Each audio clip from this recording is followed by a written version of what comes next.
이 집에서 나가. 어머니의 목소리가 거실 전체를 뒤흔들었다. 찻잔이 바닥에 떨어져 산산조각 나는 소리가 울려 퍼졌고 나는 그 자리에 얼어붙어 서 있었다. 45살이 되어서도 여전히 어머니 앞에서는 무력한 아이가 되어버리는 것이 한심했다. 어머니, 진정하세요. 남편 재호가 조심스럽게 다가와 내 어깨에 손을 올렸다. 하지만 그 손길마저 지금은 부담스럽기만 했다. 어머니의 매서운 시선이 나를 꿰뚫고 지나가며 재호에게 향했다. 진정하라고? 내가 왜 진정해야 해? 내 아들을 이렇게 만든 게 누군데? 어머니의 얼굴은 분노로 일그러져 있었다. 평소에도 날카로웠던 눈매가 더욱 험악해 보였다. 회색빛 머리카락이 흐트러진 채로 어깨에 걸쳐져 있었고 입술은 굳게 다물어져 있었다. 50년 넘게 이 집의 안주인으로 군림해온 위엄이 온몸에서 뿜어져 나왔다. 거실의 공기는 무거웠다. 벽에 걸린 시계의 초침 소리만이 정막을 깨뜨리고 있었다. 똑똑똑. 시간이 멈춘 것 같은 이 순간이 언제까지 계속될까? 어머니, 미숙이가 뭘 잘못했다고 그러세요? 재호의 목소리에는 평소보다 힘이 들어가 있었다. 결혼 15년 만에 처음으로 어머니께 맞서는 남편의 모습이 낯설었다. 하지만 동시에 고마웠다. 그동안 혼자 견뎌온 시간들이 떠올랐다. 뭘 잘못했냐고? 어머니가 비웃듯 웃었다. 이 집 며느리가 시어머니 말은 듣지 않고 남편은 무시하고 아이들 교육도 제대로 못하면서 뭘 제대로 했다는 거야? 가슴이 답답했다. 목구멍이 메어와서 말이 나오지 않았다. 눈물이 핑 돌았지만 참았다. 어머니 앞에서 우는 모습을 보여줄 수는 없었다. 그것은 패배를 인정하는 것과 같았다. 부엌에서는 저녁 준비를 위해 올려놓은 냄비에서 국물이 끓어넘치는 소리가 들렸다. 지글지글, 보글보글. 일상의 소리들이 이 비현실적인 상황과 묘한 대조를 이뤘다. 평범한 저녁 시간이 되어야 할 시각이었는데, 재호야, 너는 어떻게 생각하는데? 어머니의 시선이 남편에게 고정되었다. 재호는 잠깐 주저했다. 그 짧은 침묵이 나에게는 영원처럼 느껴졌다. 남편이 어떤 대답을 할지, 누구의 편에 설지가 내 운명을 좌우할 것 같았다. 저는 미숙이를 믿습니다. 재호의 대답은 단호했다. 어머니의 표정이 순간 굳어졌다. 분노와 실망이 뒤섞인 복잡한 감정이 그의 얼굴을 스쳐 지나갔다. 그래, 좋아. 그럼 너희끼리 잘 살아봐라. 어머니가 돌아서며 내뱉은 말에는 차가운 결의가 담겨 있었다. 쿵쾅쿵쾅 복도를 가로질러 자신의 방으로 향하는 발걸음 소리가 멀어져 갔다. 그리고 문이 쾅 하고 닫히는 소리가 울렸다. 남겨진 거실에는 깨진 찻잔 조각들과 우리 부부만이 남았다. 재호가 한숨을 깊게 내쉬었다. 괜찮아? 그의 목소리는 피곤함과 걱정이 섞여 있었다. 나는 고개를 끄덕였지만 사실 괜찮지 않았다. 가슴 한편이 무너져 내리는 것 같았다. 바닥에 흩어진 도자기 조각들을 바라보며 생각했다. 이 작은 파편들처럼 우리 가족도 산산조각이 나고 있는 건 아닐까? 그리고 이 모든 것의 시작이 오늘이 아니라는 것을 나는 알고 있었다. 창밖으로 저녁 노을이 붉게 물들고 있었다. 아름다운 풍경이었지만 지금 내 마음에는 불길한 예감만이 자리 잡고 있었다. 이것은 시작에 불과했다. 진짜 폭풍은 아직 오지도 않았다. 며칠이 흘렀지만 집안 분위기는 여전히 무거웠다. 어머니는 나와 말을 섞지 않으셨고 나 역시 어색해서 피하기 바빴다. 아침 식탁에서는 오직 숟가락과 젓가락이 그릇에 부딪히는 소리만이 들렸다. 엄마, 할머니 왜 말씀 안 하셔? 12살 딸 서연이 궁금해하며 물었다. 순진한 눈빛에 걱정이 어려 있었다. 어린 마음에도 집안 분위기가 이상하다는 것을 느끼는 모양이었다. 할머니가 좀 피곤하신 것 같다. 재호가 대신 대답했다. 거짓말이었지만 아이에게 진실을 말할 수는 없었다. 서연이는 고개를 끄덕이고는 다시 밥을 먹기 시작했다. 아빠, 회사 늦지 않으세요? 이번엔 15살 아들 준호가 말했다. 사춘기에 접어들면서 예전만큼 말이 없어진 아이였지만 지금은 어른들의 눈치를 살피고 있었다. 응, 오늘은 일찍 들어올게. 재호가 시계를 보며 일어섰다. 평소보다 서둘러 나가는 것 같았다. 이런 분위기가 그에게도 부담스러운 모양이었다. 아이들이 학교에 가고 재호가 출근한 후 집안은 더욱 조용해졌다. 어머니는 여전히 방에서 나오지 않으셨다. 평소라면 이맘때쯤 부엌에서 점심 준비를 시작하셨을 텐데 나는 조심스럽게 어머니 방문 앞으로 다가갔다. 노크를 할까 말까 망설이다가 결국 돌아섰다. 먼저 다가가는 것은 내가 잘못했다고 인정하는 것 같았다. 부엌에서 혼자 점심을 준비하며 생각에 잠겼다. 이번 갈등의 발단이 무엇이었을까? 정확히 기억해 보려 했지만 너무 많은 일들이 얽혀 있었다. 결혼 초기부터 어머니와의 관계는 순탄하지 않았다. 시댁 문화에 익숙하지 않은 나를 어머니는 못마땅해 하셨고 나 역시 답답함을 느꼈다. 하지만 시간이 지나면서 서로 적응해가는 줄 알았는데 미수가 뒤에서 들려온 목소리에 깜짝 놀랐다.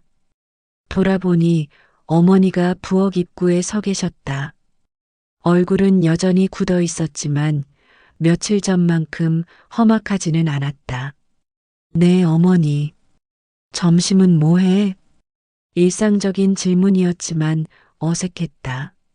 며칠 동안 말을 안 하시다가 갑자기 이런 대화를 시작하시니 당황스러웠다. 김치찌개 끓이려고요. 재호가 좋아하지 않잖아.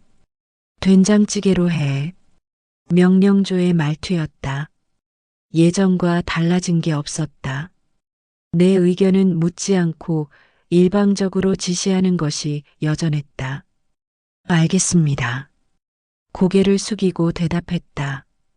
지금 다시 갈등을 일으킬 마음도 힘도 없었다. 어머니는 잠깐 더 서 계시더니 거실로 가셨다. 냉장고에서 된장을 꺼내며 한숨이 나왔다. 이런 식으로 계속 지낼 수는 없었다. 뭔가 근본적인 해결책이 필요했다. 하지만 무엇을 어떻게 해야 할지 막막했다. 오후에 동생 미경이 전화를 했다. 언니, 요즘 어때? 목소리가 이상한데. 그냥 좀 피곤해. 시어머니하고 또 뭔 일 있었어? 동생은 예민했다. 내 목소리만 들어도 상황을 알아챘다. 그동안 동생에게 털어놓은 일들이 많았나 보다. 별거 아니야. 나중에 얘기할게. 언니, 너무 참지만 마라. 건강해쳐. 동생의 걱정 섞인 목소리가 마음을 무겁게 했다. 나는 정말 참기만 하고 살았던 걸까? 저녁 무렵 재호가 돌아왔다. 현관문을 열고 들어서는 그의 표정이 어두웠다. 회사에서 무슨 일이 있었나 싶었지만 물어보지 않았다. 집안 분위기까지 우울한데 더 무거운 얘기를 들을 마음이 없었다. 오늘 어떻게 지냈어? 재호가 조심스럽게 물었다. 어머니에 대한 걱정이 담긴 질문이었다. 점심때 잠깐 대화했어. 그래, 다행이네. 하지만 재호의 표정은 여전히 어두웠다. 뭔가 더 걱정되는 일이 있는 것 같았다. 재호야, 혹시 무슨 일 있어? 아니야, 별거 아니야. 그는 성급히 부인했지만 눈빛이 불안해 보였다. 무엇인지 모르겠지만 새로운 문제가 생기고 있다는 예감이 들었다. 그날 밤 잠들기 전에 창문을 열었다. 시원한 바람이 들어왔지만 가슴속 답답함은 가시지 않았다. 어둠 속에서 이웃집 불빛들이 따뜻해 보였다. 다른 집들은 모두 평화로울 텐데 우리 집만 이런 것일까? 그때 거실에서 작은 소리가 들렸다. 누군가 전화 통화를 하는 것 같았다. 재호의 목소리였다. 하지만 무슨 말을 하는지는 들리지 않았다. 다만 목소리에 긴장감이 묻어 있었다. 불안한 마음으로 잠자리에 들었다. 내일은 과연 어떤 일이 기다리고 있을까? 그리고 재호가 숨기고 있는 것은 무엇일까? 작은 갈등으로 시작된 일들이 점점 더 큰 문제로 번져가고 있다는 느낌이 들었다. 다음 날 아침 어머니의 방에서 이상한 소리가 들렸다. 서랍을 뒤지는 듯한 뭔가를 찾는 소리였다. 그리고 종이를 넘기는 바스락거림이 계속되었다. 어머니, 괜찮으세요? 노크를 하며 물었지만 대답이 없었다. 한참 후에야 문이 열렸고 어머니가 나타나셨다. 평소보다 얼굴이 심하게 굳어 있었고 손에는 낡은 봉투를 들고 계셨다. 미수가, 너 이거 본 적 있니? 어머니가 내민 것은 오래된 통장이었다. 표지가 낡아서 은행 이름도 흐릿하게 보였다.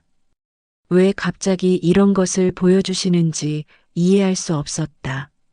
아니요, 처음 봅니다. 정말? 어머니의 눈빛이 날카로웠다. 뭔가 의심하는 표정이었다. 가슴이 두근거리기 시작했다. 무엇을 의심하시는 걸까? 재호 아버지가 돌아가시기 전에 남겨둔 거야. 그런데 잔고가 이상해. 시아버지는 3년 전에 돌아가셨다. 갑작스러운 심장마비였다. 그때는 상황이 급박해서 재정 정리까지 신경 쓸 여유가 없었다. 어머니가 모든 것을 처리하셨다고 알고 있었는데 잔고가 어떻게 이상한데요? 돈이 없어. 분명히 있어야 할 돈이 없다고. 어머니의 목소리가 떨렸다. 분노인지 슬픔인지 알 수 없는 감정이 섞여 있었다. 나는 당황해서 어떤 반응을 해야 할지 모르겠었다. 그럴 리가. 혹시 다른 통장에 옮겨 놓으신 건 아니세요? 내가 바보인 줄 알아? 모든 통장을 다 확인해 봤어. 어머니가 소리를 지르셨다. 그 순간 재호가 화장실에서 나왔다. 면도 크림이 얼굴에 절반쯤 발라진 상태였다. 무슨 일이세요, 어머니? 재호야, 너 아버지 통장에 대해서 아는 게 있니? 재호의 표정이 순간 굳었다. 아주 짧은 순간이었지만 나는 그것을 놓치지 않았다. 뭔가 알고 있다는 표정이었다. 무슨 통장요? 하지만 재호는 태연하게 되물었다. 너무 자연스러워서 내가 잘못 본 것인가 싶었다. 이 통장 말이야. 잔고가 이상하다고. 어머니가 통장을 재호에게 들이밀었다. 재호는 잠깐 들여다보더니 고개를 저었다. 저도 잘 모르겠는데요. 아버지가 혼자 관리하시던 거라. 그래. 그럼 은행에 한번 가봐야겠다. 어머니가 중얼거리며 방으로 돌아가셨다. 문이 닫히자 재호와 나만 남았다. 재호는 다시 화장실로 가려고 했다. 재호야. 내가 부르자 그가 돌아봤다. 눈빛이 어딘가 불안해 보였다. 정말 아무것도 몰라? 응, 왜? 그냥. 표정이 좀 이상해서. 그냥 갑작스러워서 당황한 거야. 재호는 대충 둘러대고는 화장실로 들어갔다. 문이 닫히는 소리가 유난히 크게 들렸다. 오전 중에 어머니는 정말 은행에 다녀오셨다. 돌아오신 얼굴이 더욱 어두워져 있었다. 뭔가 좋지 않은 소식을 들으신 모양이었다. 어떻게 되었어요? 조심스럽게 물었다. 3년 전에 큰 돈이 빠져나갔대. 그것도 여러 번에 걸쳐서. 얼마나요? 5천만 원. 숨이 턱 막혔다. 적지 않은 금액이었다.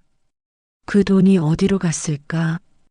그리고 왜 지금까지 몰랐을까? 혹시 아버지가 어디에 투자하셨거나? 아니야. 투자할 성격이 아니었어. 그리고 은행에서는 현금으로 인출했다고 하더라. 현금으로 5천만 원을 인출한다는 것은 보통 일이 아니었다. 무엇인가 급한 일이 있었거나 아니면 누군가에게 줄 일이 있었거나. 점심시간이 지나도록 생각이 복잡했다. 갑자기 사라진 돈, 재호의 이상한 반응, 그리고 며칠 전부터 계속되는 불안한 분위기. 모든 것이 연결되어 있는 것 같았다. 오후에 동생 미경이 들렀다. 언니가 걱정되어 온다며 과일을 들고 왔다. 언니, 얼굴이 왜 이래? 더 안 좋아진 것 같은데. 그냥 복잡한 일이 좀 있어. 거실에서 이야기를 나누는데 어머니가 나오셨다. 미경을 보자 표정이 조금 부드러워졌다. 어머니는 동생을 좋아하셨다. 미경아, 언제 왔니? 안녕하세요, 어머님. 언니 얼굴 보러 잠깐 왔어요. 그래, 많이 컸다. 결혼은 언제 할 거야? 평상시 같으면 웃으며 넘어갔을 질문인데 오늘따라 어머니의 목소리에 진짜 걱정이 담겨 있었다. 혹시 내일 때문에 결혼에 대해 부정적으로 생각하게 되신 건 아닐까? 미경이 돌아간 후 저녁 준비를 하며 생각에 잠겼다. 시아버지가 돌아가시기 전 마지막 몇 달을 떠올려 봤다. 평소보다 걱정이 많아 보이셨던 것 같았다.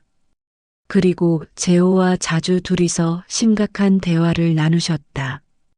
그때는 단순히 사업 이야기인 줄 알았다. 하지만 지금 생각해보니 다른 무엇인가가 있었을지도 모른다. 저녁 식사 시간, 재호가 평소보다 일찍 들어왔다. 하지만 표정이 좋지 않았다. 회사에서 무슨 일이 있었나 싶었다. 아빠, 오늘 왜 일찍 오셨어요? 서연이가 밝게 물었다. 일이 일찍 끝나서. 재호의 대답은 짧았다. 평소 아이들과 농담을 주고받던 모습과는 달랐다. 식사를 마치고 설거지를 하는데 재호가 다가왔다. 미수가, 나 좀 급한 일이 있어서 내일 하루 집에 없을 것 같아. 무슨 일인데? 회사 일이야. 지방 출장. 하지만 그의 눈빛은 거짓말을 하고 있다는 것을 말해주고 있었다. 회사 출장치고는 너무 갑작스럽고 표정도 이상했다. 언제 돌아와? 내일 저녁쯤. 더 이상 묻지 않았다. 지금 재호도 뭔가 힘든 일을 겪고 있다는 것이 느껴졌다. 하지만 나에게는 말하지 않고 있었다. 그날 밤 재호는 일찍 잠자리에 들었다. 옆에 누워서도 뒤척이며 잠들지 못하는 것 같았다. 나 역시 잠이 오지 않았다.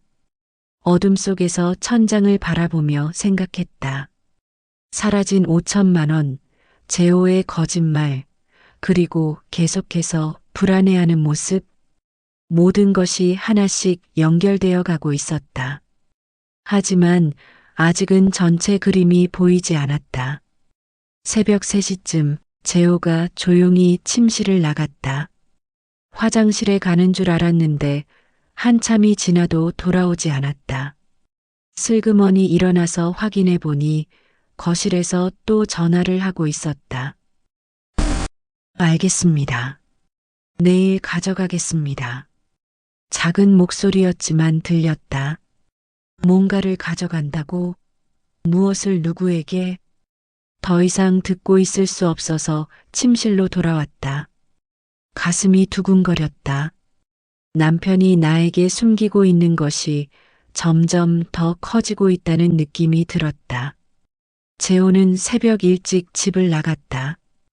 평소 출근 시간보다 2시간이나 빠른 시각이었다. 현관문이 닫히는 소리를 듣고 일어나 창문으로 내다봤다. 재호가 평소 타던 버스와 반대 방향으로 걸어가고 있었다. 이상하네. 혼잣말을 하며 커튼을 내렸다. 불안한 마음을 떨칠 수 없었다. 아침 식사를 준비하며 어머니께 말씀드렸다. 재호가 오늘 출장 간다고 하던데요. 출장? 어디로? 정확히는 안 말하더라고요. 회사 일이라고만. 어머니가 찻잔을 든 채로 멈춰 서셨다. 표정이 심각해졌다. 요즘 재호 이상하지 않니? 어떤 면에서요? 말수도 줄었고 표정도 어둡고 마치 무슨 고민이 있는 것 같아. 어머니의 관찰이 정확했다. 하지만 그것을 인정하면 더 큰 문제가 될 것 같았다. 회사 일이 바쁜가 봐요. 아니야, 그런 게 아니야. 뭔가 다른 일이 있는 것 같아. 어머니의 직감은 예리했다. 50년 넘게 이 집의 모든 일을 지켜봐 오신 분이었다. 작은 변화도 놓치지 않으셨다. 아이들이 학교에 간 후 어머니와 둘만 남았다. 평소라면 각자 할 일을 하며 조용히 지냈겠지만 오늘은 분위기가 달랐다. 미수가 앉아봐.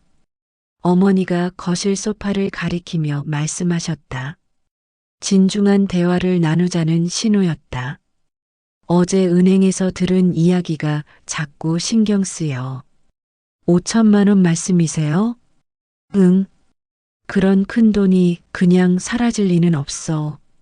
분명히 어떤 이유가 있을 거야.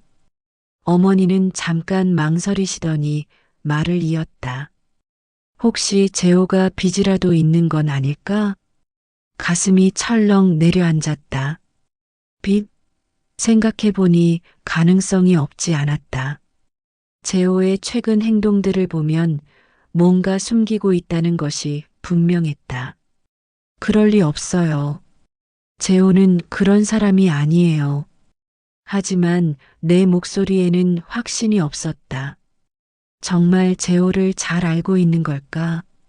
결혼 15년 동안 그의 모든 것을 알고 있다고 생각했는데 사람은 몰라. 특히 남자들은 자존심 때문에 끝까지 숨기려고 해. 어머니의 말이 마음에 꽂혔다. 재호도 그런 타입이었다.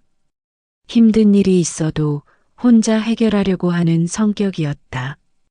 오후에 예상치 못한 방문객이 왔다. 재호의 회사 동료 김 부장이었다. 평소에도 가끔 집에 왔던 사람이었지만 오늘은 표정이 좋지 않았다. 사모님, 재호 씨 계세요? 오늘 출장 갔어요. 김 부장님이 보내신 거 아니에요? 김 부장의 얼굴이 굳어졌다. 출장이요? 무슨 출장? 회사 일로 지방에 간다고 하던데요. 아, 그게. 김 부장이 난처해하며 말을 흐렸다. 사실은 재호 씨가 오늘 회사에 나오지 않았어요. 머리가 하얘졌다. 재호가 거짓말을 했다는 뜻이었다. 그럼 지금 어디에 있는 걸까? 혹시 무슨 일이라도? 김 부장이 조심스럽게 물었다.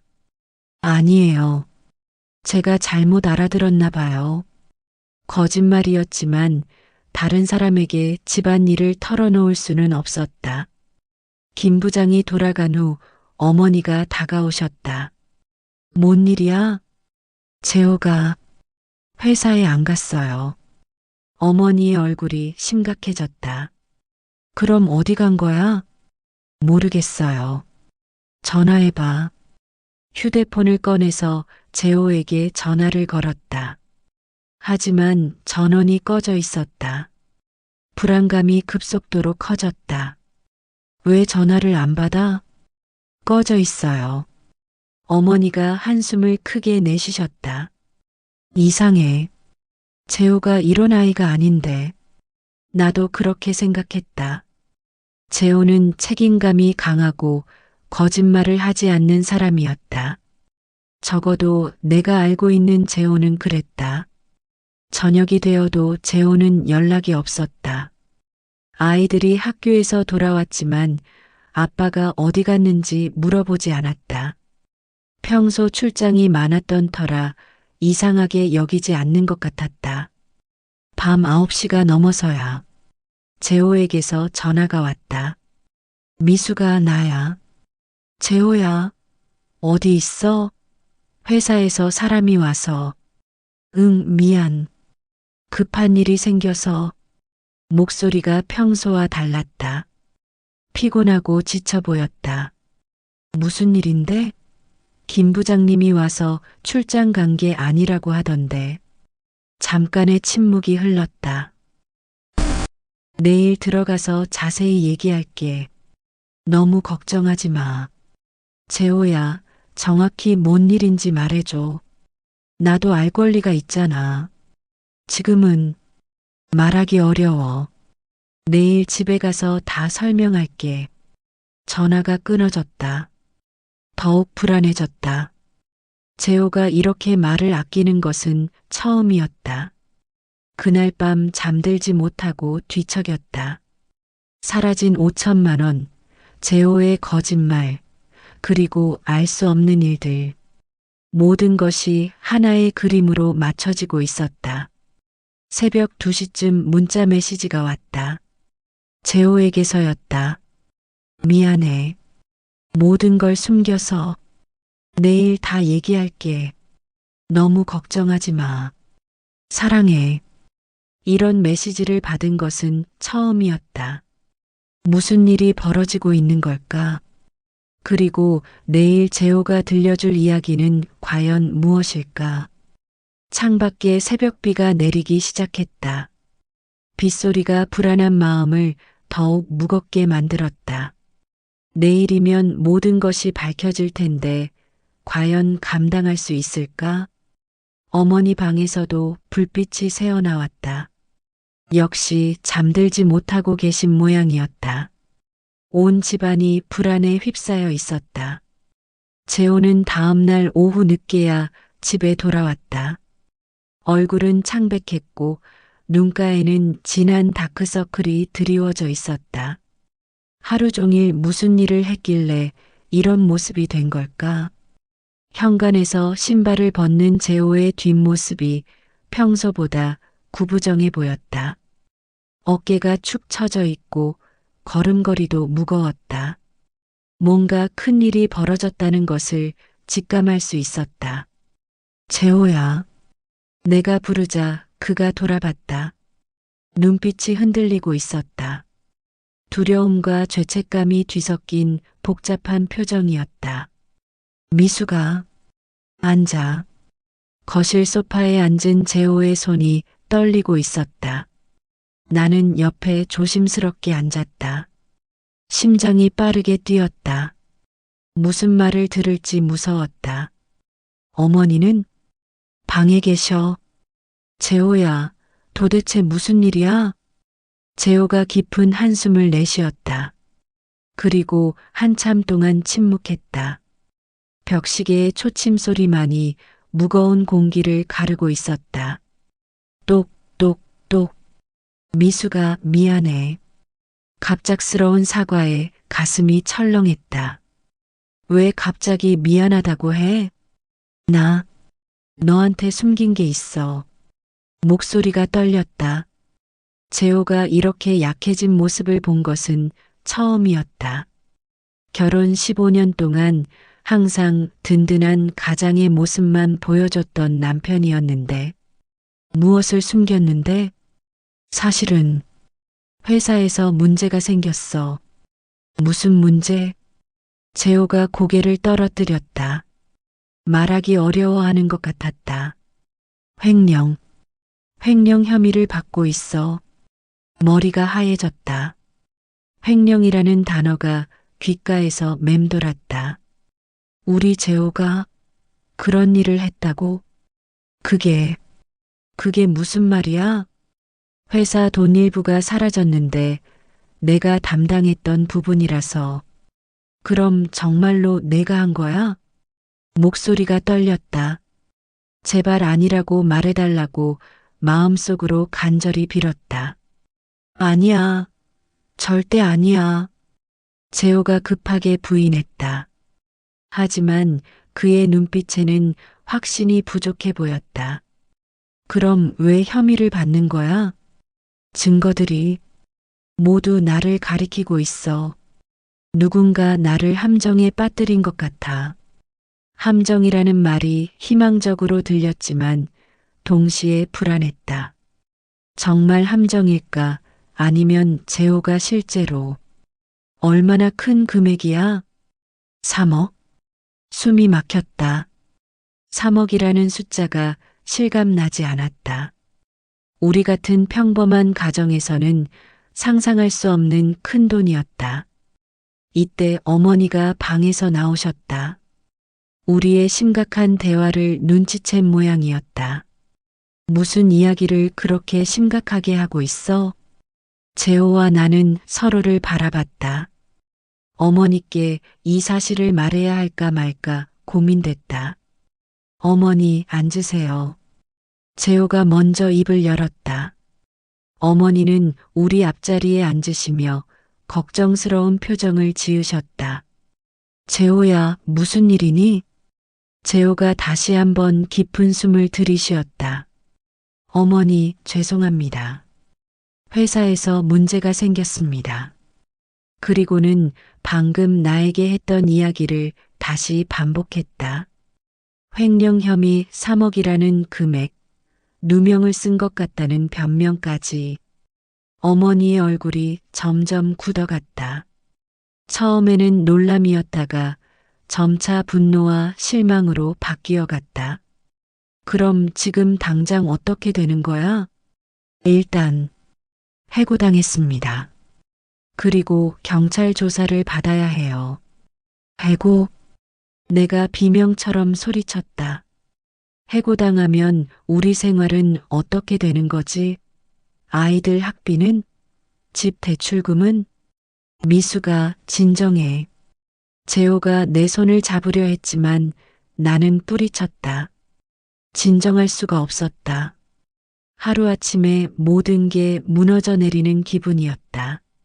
진정하라고? 지금 상황에서 어떻게 진정해?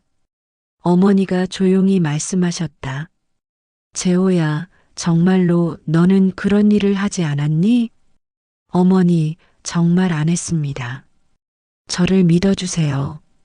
그럼 왜 하필 너만 의심받는 거야? 예리한 지적이었다. 나도 같은 의문이 들었다. 그게 제가 담당했던 부서 계좌에서 돈이 빠져나간 거라서요. 누가 그 계좌를 알고 있었는데? 저와 부장님 그리고 재호가 말을 멈췄다. 뭔가 더 말하고 싶어 하지만 주저하고 있었다. 그리고 뭐? 김 부장님도 알고 계셨어요. 김 부장. 어제 집에 왔던 그 사람이었다.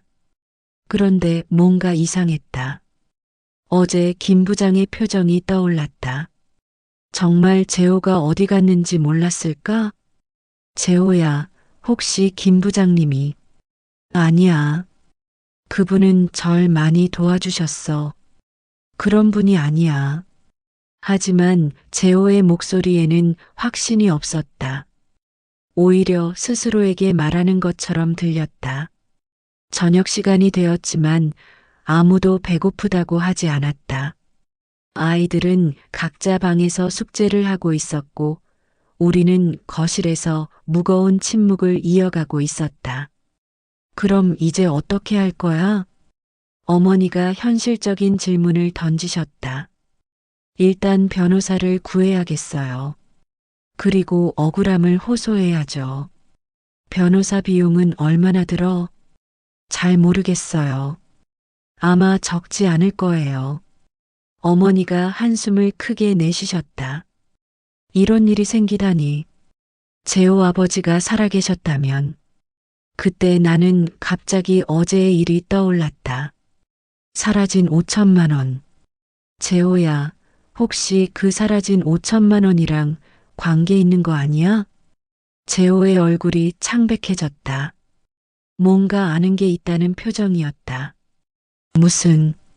무슨 말이야? 시아버지 통장에서 사라진 5천만 원 말이야. 혹시 그 돈으로 뭔가? 아니야. 그런 게 아니야. 재호가 너무 격렬하게 부인해서 오히려 의심스러웠다. 정말 관계가 없다면 왜 저렇게 반응할까? 어머니도 이상하다는 듯 재호를 바라보셨다. 재호야, 혹시 아버지 돈을 건드린 거니? 어머니, 그런 게 아니에요. 그럼 왜 그렇게 당황해? 재호가 입을 다물었다. 더 이상 대답하지 않았다. 하지만 그 침묵이 모든 것을 말해주고 있었다. 그날 밤은 더욱 길었다. 재호는 거실 소파에서 잤다. 나는 혼자 침대에 누워 천장을 바라봤다. 횡령 혐의 해고, 사라진 5천만 원. 모든 것이 한꺼번에 무너져 내리고 있었다. 그리고 가장 괴로운 것은 재호를 믿어야 할지 확신이 서지 않는다는 것이었다. 15년을 함께 산 남편인데 정말 그를 알고 있는 걸까? 다음 날 아침 예상치 못한 전화가 걸려왔다. 김 부장이었다. 사모님, 재호 씨 계세요? 네, 잠깐만요. 재호에게 전화를 넘겨주었다. 하지만 재호의 표정이 이상했다. 전화를 받기를 주저하고 있었다. 여보세요, 부장님. 재호의 목소리가 경직되어 있었다. 전화 너머로 김 부장의 목소리가 들렸다. 재호야, 나 좀 만나자. 중요한 얘기가 있어. 무슨 얘기인데요? 전화로는. 일단 만나서 하자. 전화가 끊어진 후 재호는 한참을 멍하니 서 있었다. 뭐래? 만나자고 해요. 좋은 일이겠네. 부장님이 도움을 주시려나 봐. 하지만 재호의 표정은 전혀 좋아 보이지 않았다. 오히려 더욱 어두워졌다. 오후에 재호가 김 부장을 만나러 나간 후 나는 혼자 집에서 생각에 잠겼다. 뭔가 이상했다. 재호의 반응이 말이 안 됐다. 정말 누명이라면 김 부장을 만나는 것이 도움이 될 텐데 왜 저렇게 꺼려 할까? 그때 어머니가 다가오셨다. 미수가 나 은행에 한 번 더 다녀올까 해. 왜요? 시아버지 통장 일 때문에. 혹시 더 자세한 내역을 알 수 있을지도 몰라. 같이 갈까요? 그래, 같이 가자. 은행에 도착해서 상담을 받는데 직원이 의외의 말을 했다. 이 통장에서 돈이 인출된 날짜를 보시면 3년 전 4월 15일부터 6월 30일까지 여러 차례에 걸쳐서 나갔습니다. 그 시기가 어떤 때인가요? 어머니가 물으셨다. 고인께서 돌아가신 게 언제죠? 3년 전 7월 10일이에요. 직원이 고개를 끄덕였다. 그럼 돌아가시기 약 한 달 전부터 인출이 시작된 거네요. 시아버지가 돌아가시기 한 달 전부터 돈이 빠져나가기 시작했다는 뜻이었다. 왜 그 시기에? 무엇 때문에? 혹시 누가 인출했는지 알 수 있나요? 죄송하지만 그건 개인정보라서. 은행에서 돌아오는 길 어머니가 말씀하셨다. 이상해. 왜 하필 그 시기에? 나도 같은 생각이었다. 뭔가 의도적이었던 것 같았다. 집에 도착했을 때 재호가 이미 돌아와 있었다. 하지만 표정이 더욱 어두워져 있었다. 김 부장과의 만남이 좋지 않았나 보다. 어떻게 됐어? 그냥 별 말씀 없으셨어. 거짓말이었다. 재호의 표정을 보면 분명히 중요한 이야기가 오갔을 것이다. 저녁 식사를 마치고 아이들이 각자 방으로 들어간 후 나는 재호를 불러내어 베란다로 나갔다. 시원한 바람이 불었지만 마음은 답답하기만 했다. 재호야, 정말로 나한테 더 숨기는 게 없어? 재호가 난간에 기대며 한숨을 내쉬었다. 미수가, 뭔가 이상해. 내 반응이 말이 안 돼. 정말 누명이라면 당당해야 하는 거 아니야? 재호가 고개를 떨어뜨렸다. 한참의 침묵이 흘렀다. 사실은 드디어 입을 열려는 순간 초인종이 울렸다. 이 시간에 누가 올까? 재호와 나는 서로를 바라봤다. 문을 열어보니 김 부장이 서 있었다. 하지만 낮에 본 모습과는 달랐다. 표정이 차갑고 눈빛이 날카로웠다. 안녕하세요, 사모님. 부장님. 무슨 일이세요? 재호 씨와 얘기할 게 있어서요. 재호가 베란다에서 나왔다. 김 부장을 보자 얼굴이 창백해졌다. 부장님, 뭔 일이세요? 재호야, 이제 그만하자. 무슨 말씀이세요? 김 부장이 냉소적으로 웃었다. 언제까지 모르는 척 할 거야? 나는 두 사람의 대화를 이해할 수 없었다. 무슨 이야기를 하는 걸까? 사모님도 들으세요. 남편이 어떤 사람인지 알아야죠. 김 부장의 말에 가슴이 두근거렸다. 무슨 폭탄 선언을 할 것 같은 분위기였다. 부장님, 제발. 재호가 간청하듯 말했지만 김 부장은 무시했다. 재호가 회사 돈을 빼돌린 게 맞아요. 그것도 3년 전부터 시작해서. 머리가 하얘졌다. 정말로? 재호가 정말로 그런 일을? 아니야. 내가 언제. 증거가 다 있어.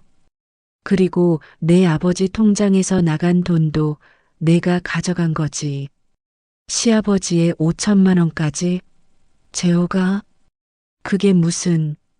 내가 회사에서 빼돌린 돈을 아버지 통장으로 먼저 옮겨놨다가 나중에 빼간 거야.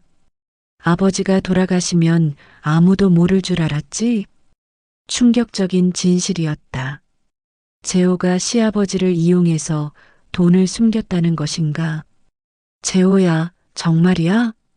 내 목소리가 떨렸다. 재호는 말없이 고개를 떨어뜨렸다. 부인하지 않았다. 그것이 곧 인정이었다. 왜 그런 짓을? 미수가 미안해. 미안하다고? 시아버지까지 이용해서 그런 짓을 하고 미안하다고? 김 부장이 말을 이었다. 처음에는 나도 재호를 도우려고 했어요. 하지만 이제는 한계예요. 회사에서 더 이상 덮을 수 없다고 하거든요. 그럼 부장님도 알고 계셨던 거예요? 처음에는 몰랐어요. 하지만 나중에 알게 됐죠. 그래서 도와준 거예요. 친구니까. 모든 것이 무너져 내리고 있었다. 재호의 범죄, 김 부장의 묵인, 그리고 시아버지까지 이용한 치밀한 계획. 어머니가 방에서 나오셨다. 큰 소리에 놀라 나오신 모양이었다. 무슨 일이야? 김 부장이 어머니께도 모든 사실을 말씀드렸다. 어머니의 얼굴이 점점 굳어갔다. 분노와 실망, 그리고 배신감이 뒤섞인 복잡한 표정이었다. 재호야, 정말 그랬니? 재호가 무릎을 꿇었다. 어머니, 죄송합니다. 왜 그런 짓을 했어? 돈이 필요했습니다. 무슨 돈이 그렇게 필요해서? 재호가 흐느끼기 시작했다. 15년 결혼 생활 중 처음 보는 모습이었다. 김 부장이 말했다. 이제 정말 끝이에요. 내일 모든 게 공개될 거예요. 그리고는 돌아서서 나갔다. 뒤에는 무너진 우리 가족만이 남았다. 그날 밤 나는 모든 것을 이해할 수 없었다. 내가 알던 재호는 누구였을까? 15년 동안 거짓말 속에서 살았던 건가? 하지만 아직 한 가지 의문이 남아 있었다. 재호는 왜 그렇게 많은 돈이 필요했을까? 그리고 정말 이것이 전부일까? 잠들 수 없는 밤이 지나고 새벽이 왔다. 재호는 거실 소파에서 웅크리고 있었고 나는 침실에서 천장을 바라보며 밤을 지샜다. 어머니 방에서는 계속해서 훌쩍거리는 소리가 들려왔다. 아침 7시 나는 더 이상 참을 수 없어서 거실로 나갔다. 재호가 소파에 앉아 머리를 감싸 안고 있었다. 앙상한 어깨가 떨리고 있었다.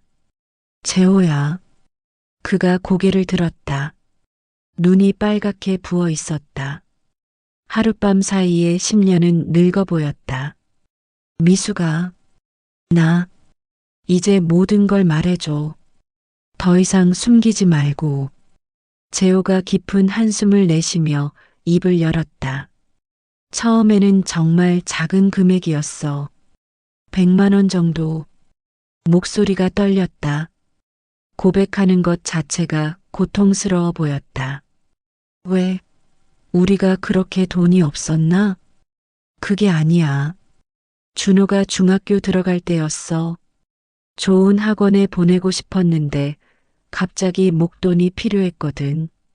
그런 걸로 그런 짓을? 처음에는 금방 갚을 생각이었어. 상여금 나오면 바로 메꿀 수 있을 줄 알았는데. 재호가 말을 멈췄다. 눈물이 뺨을 타고 흘러내렸다. 그런데 회사 사정이 어려워졌어. 상여금도 안 나오고 오히려 월급이 줄었어. 그런데 이자는 계속 불어나고. 이자? 무슨 이자?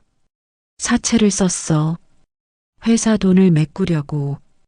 가슴이 철렁 내려앉았다. 사채까지 손을 댔다는 말인가? 얼마나? 처음에는 1,000만 원. 그런데 그것도 모자라서 계속. 총 얼마나 빌렸어? 재호가 고개를 들지 못했다. 2억. 숨이 막혔다. 2억. 우리 같은 평범한 가정에서는 상상도 할 수 없는 금액이었다. 그래서 시아버지 돈까지 손댔다는 거야? 아버지가 병원에 계실 때 큰 돈이 필요하다고 말씀드렸어. 수술비가 많이 든다고. 거짓말을 했다는 거네. 미안해. 정말 미안해. 이때 어머니가 방에서 나오셨다. 밤새 우신 티가 역력했다. 눈가가 퉁퉁 부어 있고 얼굴이 헬쑥해 보이셨다. 다 들었다. 어머니의 목소리는 차가웠다. 분노를 넘어서 완전히 실망하신 것 같았다. 어머니. 재호가 일어나려 했지만 어머니가 손으로 제지하셨다. 앉아 있어. 더 이상 들을 말이 있나 해서. 거실의 공기가 무거웠다. 시계 소리만이 정적을 깨뜨리고 있었다. 재호야, 내 아버지가 그 돈을 왜 줬는 줄 아니? 어머니, 내 아버지는 죽기 전까지 너를 믿었어.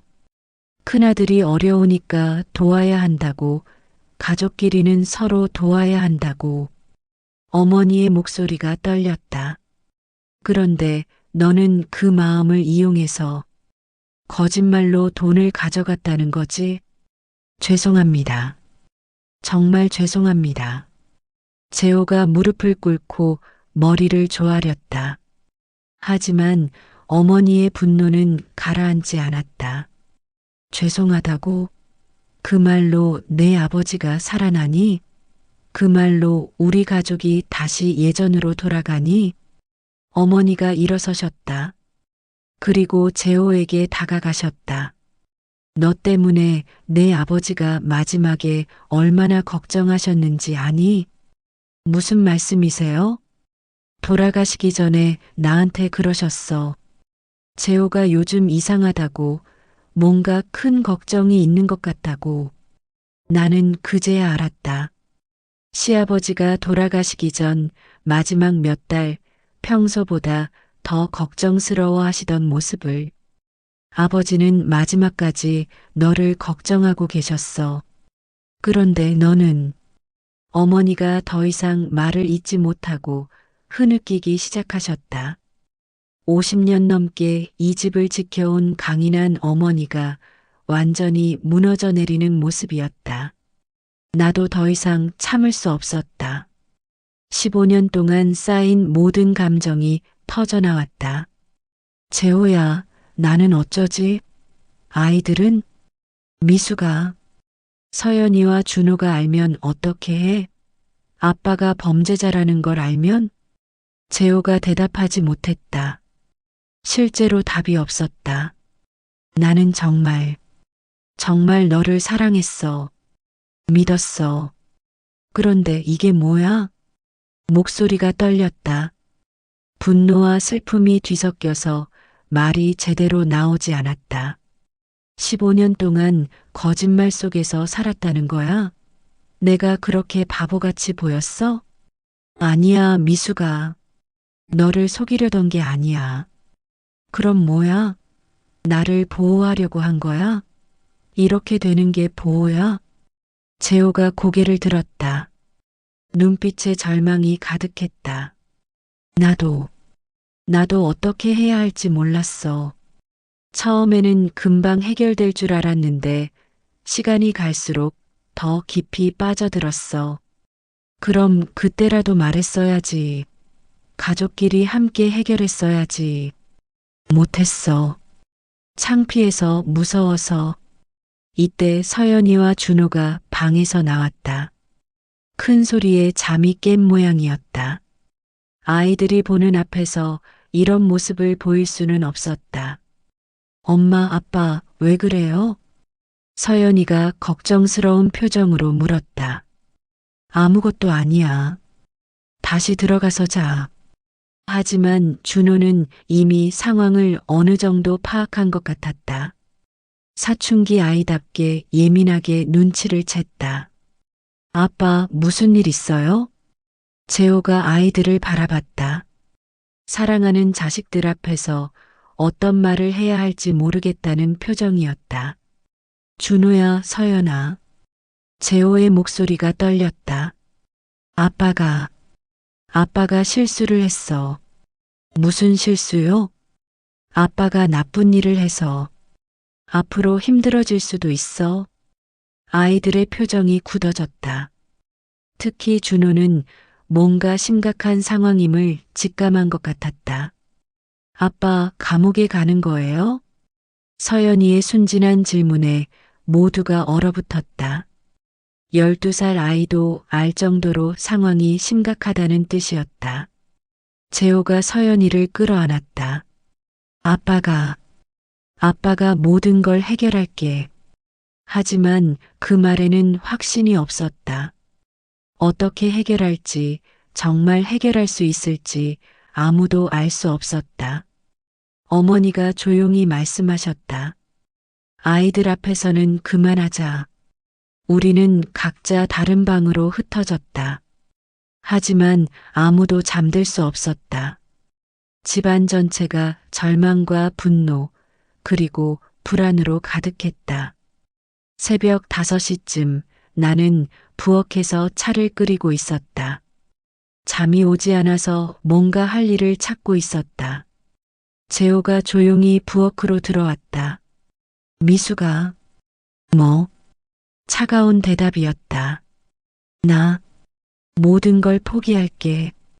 무슨 말이야? 자수할 거야. 그리고 이혼해줘. 갑작스러운 말에 차 잔이 바닥에 떨어졌다. 그릇이 깨지는 소리가 정적을 깼다. 미안해. 너와 아이들을 이렇게 만들어서. 재호의 눈에 결의가 보였다. 마지막 선택을 한 것 같았다. 하지만 나는 아직 혼란스러웠다. 이혼? 정말 그게 답일까? 15년의 결혼 생활이 이렇게 끝나는 게 맞을까? 창밖으로 새벽빛이 스며들기 시작했다. 길고 어두웠던 밤이 끝나가고 있었다. 하지만 우리 가족에게는 더 어두운 낮이 기다리고 있을 것 같았다. 3개월이 지났다. 재호는 약속대로 자수했고 현재 구치소에 있다. 횡령과 사기 혐의로 2년형을 선고받을 예정이라고 변호사가 말했다. 나는 아직 이혼 서류에 도장을 찍지 않았다. 재호가 보낸 서류는 서랍 깊숙이 넣어두었다. 아직 결정할 준비가 되지 않았다. 회사에서 일자리를 구했다. 작은 사무실이지만 생활비는 벌 수 있다. 어머니가 아이들을 봐주시면서 많이 도와주고 계신다. 처음에는 나를 차갑게 대하셨지만 이제는 예전과 비슷해지셨다. 엄마, 아빠 언제 와요? 서연이가 가끔 묻는다. 아직 상황을 완전히 이해하지 못하는 것 같다. 아빠가 나쁜 일을 했다는 것은 알지만 그것이 우리 가족에게 어떤 의미인지는 모르는 것 같다. 준호는 다르다. 요즘 말이 더욱 없어졌다. 학교에서도 예전만큼 활발하지 않다고 담임 선생님이 말씀하셨다. 아버지의 일이 아이에게 상처를 준 것 같아 마음이 아프다. 준호야, 힘들면 엄마한테 얘기해. 어제 저녁에 아들과 둘이 앉아서 이야기를 나눴다. 엄마, 우리 가족은 이제 어떻게 되는 거예요? 준호의 질문에 정확한 답을 줄 수 없었다. 나도 모르기 때문이다. 아직 모르겠다. 하지만 우리는 계속 가족이야. 아빠도요? 대답하기 어려운 질문이었다. 재호는 여전히 아이들의 아버지다. 하지만 이제 예전과 같은 가족일 수는 없다. 어머니는 요즘 부쩍 늙으신 것 같다. 시아버지가 돌아가신 후로 혼자 이 집을 지켜오시던 분인데 이번 일로 많이 상심하셨다. 미수가, 너는 어떻게 할 거니? 어제 저녁 어머니가 물으셨다. 아직 잘 모르겠어요. 재호를 용서할 수 있겠니? 어려운 질문이었다. 용서와 이해는 다른 것이다. 재호가 왜 그런 선택을 했는지는 이해한다. 하지만 용서는 아직 확신할 수 없다. 시간이 필요해요. 그래, 천천히 생각해봐. 급할 것 없어. 어머니의 말씀이 위로가 되었다. 오늘 오후에는 재호의 편지가 왔다. 구치소에서 보낸 것이다. 미수가 잘 지내니? 아이들은 어때? 매일매일 너희들 생각만 해. 내가 저지른 일이 얼마나 큰 잘못인지 이제 알겠어. 돈이 필요해서 시작한 일이었지만 그 과정에서 가장 소중한 것들을 잃었어. 너의 신뢰, 아이들의 존경, 어머니의 사랑. 모든 것을 내 손으로 부숴버렸어. 이혼 서류를 아직 안 보냈다는 걸 변호사를 통해 들었어. 고마워. 하지만 너를 더 이상 힘들게 하고 싶지 않아. 너와 아이들이 새로운 시작을 할 수 있도록 깨끗하게 정리하는 게 맞는 것 같아. 다만 한 가지만 부탁하고 싶어. 아이들에게 아빠가 나쁜 사람이었다고 말하지 말아줘. 잘못은 했지만 너희들을 사랑하는 마음만은 진짜였어. 그 마음만큼은 믿어줘.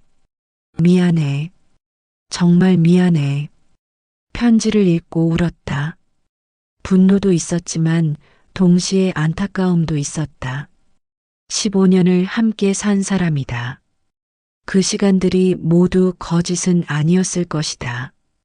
저녁에 아이들과 함께 식사를 하며 생각했다. 우리는 이제 어디로 가야 할까? 예전으로 돌아갈 수는 없다. 하지만 앞으로 갈 길은 있을 것이다.